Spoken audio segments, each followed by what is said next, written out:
The athletes usually kept in their own respective groups. The baseball players hung out with other baseball players, the basketball players hung out with other basketball players, and of course, the football players hung out with other football players.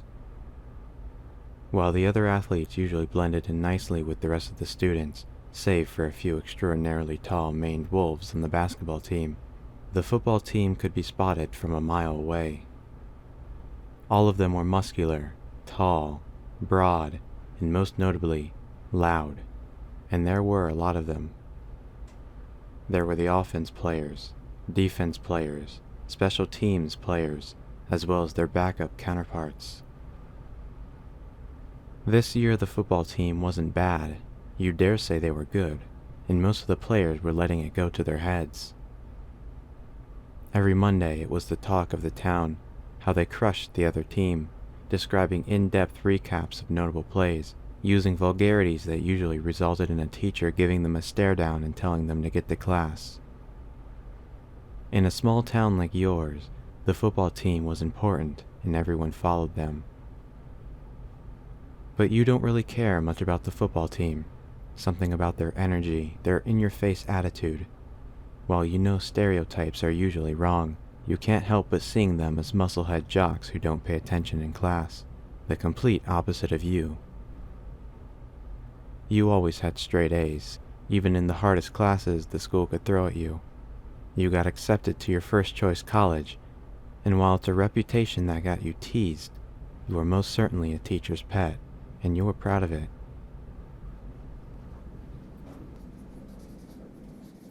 It's seventh period, the last class of the day, AP English.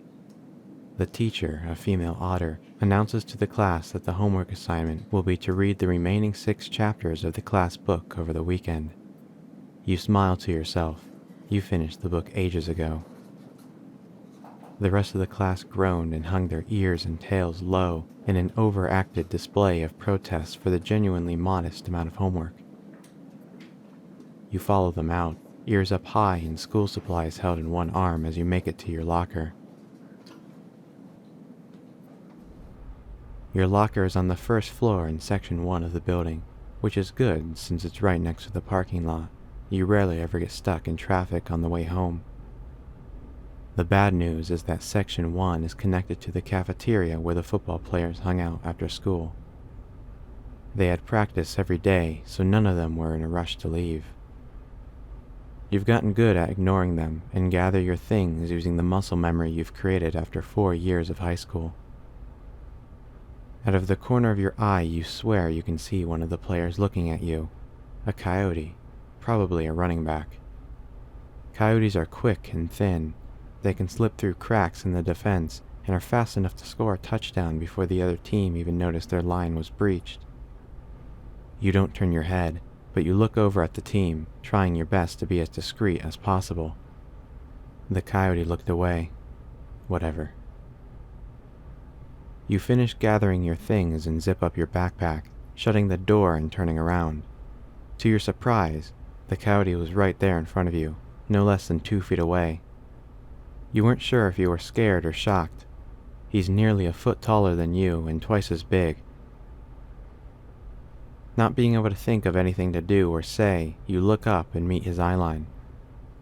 "Hey," the coyote says in a friendly way, but still having a touch of smugness.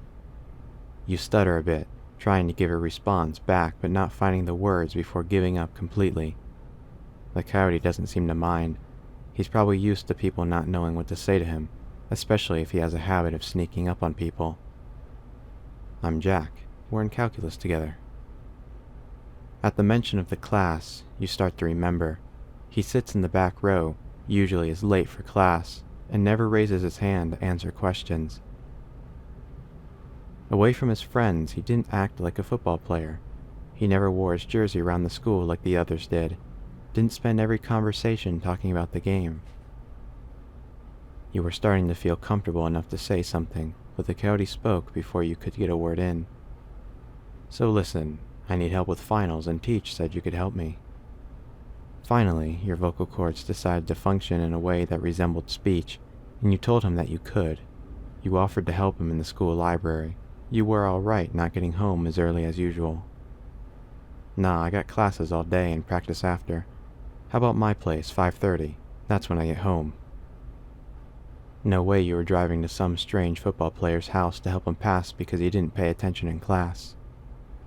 You open your muzzle to protest, but right then, Jack put one paw against the locker behind you and leaned in closer to you. It was a completely casual action for him, but for you, it made butterflies flutter in your stomach. His muscular arm inches from your face, your smaller body trapped between him and the lockers, and a winning coyote grin on his face. You close your muzzle and nod, your mind no longer on the coyote's conditions, and now on keeping a blush from forming on your face. Perfect. I'll be home at 5:30. The coyote pulls his arm away and resumes his casual stance 2 feet away from you, that 2 feet now feeling like 20 after getting to be so close to him. Did you really just get a crush on a football player? All he did was lean close to you. The image of his body close to yours, his bicep at eye level, and the faintest smell of cologne on his clothing. Yes, you did. Here's my address. I gotta go to practice. He hands you a small piece of paper with a number and a few words scribbled on it in pen.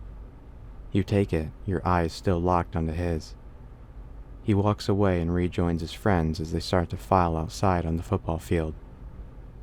There's no way that just happened. You look down at the paper, a small scrap of loose leaf. Yes, that just happened.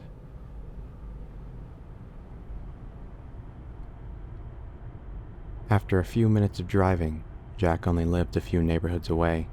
You pull into the coyote's driveway. You double-check the address. You really don't need the fear of knocking on the wrong door to add to your stress levels. But sure enough, you were at the right house. At least, the right house according to what the coyote gave you. Him giving you a fake address still wasn't off the table. You exit your car and walk up to the front door, knock, and wait patiently with your paws anxiously rubbing together as the sound of padded feet get closer. With a single motion, the doorknob turns and the door swings open. The coyote stands in front of you. With that, the weight of having the wrong address gets lifted off your shoulders, replaced by the weight of being in front of a 6-foot-tall running back. You made it. Come on in, Jack said excitedly. He stands out of the way and you walk inside. The scent of coyote hits you, but you try not to make an expression. Other than the smell, it's a nice house. There's antique furniture, a living room with a sizable television, and the floor is carpeted with soft gray shag. Make yourself at home. Please take your shoes off before going upstairs, though. You look down at the floor to a pile of gym shoes. You kick yours off and set them next to the pile. Jack stares at you for a moment. You don't talk much, do you? You shake your head, which makes him laugh. Well, I guess that's all right. I can't blame you. I guess I did sneak up on you earlier. That makes you laugh this time. My room is upstairs if you want to follow me. The coyote turns and runs upstairs, 2 stairs at a time, and you follow him. He opens a door and makes a gesture, as if you were an honored guest in his kingdom. His room had even more coyote scent, not helped by the piles of dirty clothes scattered around the floor. Trust me, it could be worse. I cleaned up before you got here. Against the wall there was a desk with Jack's school bag set on top of it, along with other junk that he didn't bother cleaning up. You sigh and give the coyote a look. Fine, I didn't clean up, but don't worry about it. He picks up the junk from his desk and sets it onto his bed. We have plenty of space to work. He reaches into his backpack and pulls out a thick folder filled with creased and ripped paper. He opens it carefully so as to not spill the contents and searches around for the exam study guide. When he finds it, you are surprised to find it still in one piece, but not surprised to find that the only markings on it are his name and class period. He sits down and points to the packet of papers. So I need help with all of this. You roll your eyes and sit down on his bed, being careful not to disturb the pile of junk. You walk him through each question, teaching the coyote about limits, derivatives, integrals, functions, and continuity. Whether he understood what you were talking about or not, he was making a genuine effort to pay attention. Minutes and hours ticked by as more of the packet filled with pen marks, both Jack's messy scribble and your clean script. Finally, you reached the last page and finished the packet. My brain is fried. This class is too confusing. Jack leaned back in his chair and gave an exaggerated sigh. Under the desk, you see his tail wagging. Something told you that the coyote liked a challenge. You open his folder again and pull out the homework due the following day. Again, unsurprisingly, there are no marks on this paper. You set it down in front of him and hand him the pencil. He groans, but a smile curls up on his lips. He looks down at the paper and starts solving the problem. When he finishes, he looks up at you with a hopeful expression. You reach into your backpack and pull out the completed assignment, and sure enough, he got the right answer. You look back at him and smile. He smiles back a big coyote grin and wags his tail fast behind him. He eagerly finishes the rest of the assignment, stopping only twice to ask how to solve a question. When he finishes, he neatly slides the paper back into his folder and clears off his bed so he can lay face down on his mattress. He stops moving and even his tail stops wagging. You figure he fell asleep, so you gather your things and start to leave. When you turn the doorknob to open the door to exit his room, his head bolts up and turns to you. You're leaving? You pause and look at him, not sure what to say. But all we did was study. Don't you want to watch TV or something? It didn't cross your mind that studying wasn't as fun of an activity for Jack as it was for you. It's very late.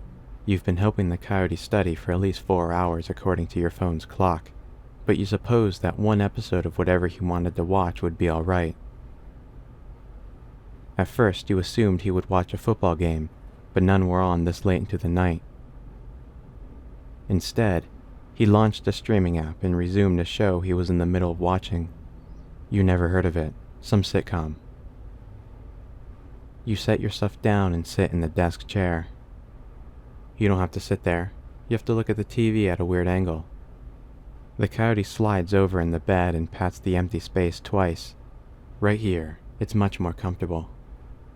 Jack turns his attention back to the television while your mind races. On his bed, right next to him? Butterflies fill your stomach again, the same feeling you had at your locker. Finally, you mentally silence your nerves and slide into the bed with the coyote, staying as close to the edge and away from him as possible. As the sitcom played, Jack slowly started to close his eyes. Again, he stops moving, and you slowly try to stand off the bed without waking him. You get one leg off the bed when he rolls over on his side, pressing the center of the mattress down and causing you to lose your balance and roll into him, your back to his front, his breath on your neck. One paw slides under your arm and holds your small frame against the larger coyote. Forget butterflies. This is a feeling like no other you felt before.